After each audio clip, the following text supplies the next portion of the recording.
So here's how to find the technology stack that any company on the internet is using. This is extremely powerful. Let's check it out.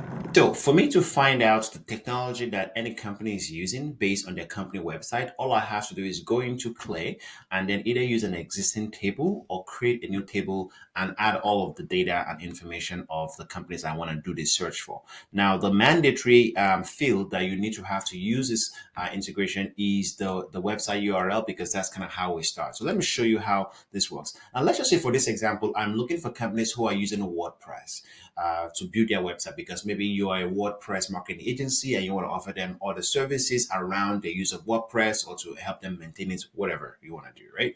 But that's the starting point. So all I have to do is add this integration here, find technology stack, and the input is a company domain.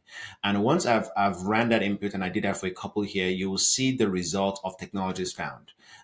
So in this case here, let's see. So this company doesn't have anything WordPress on their website. So it seems like they're not using, actually it shows that they're using Squarespace. So that's their website. So that means that they're not an ideal fit for my offer if I was going to offer them something around WordPress.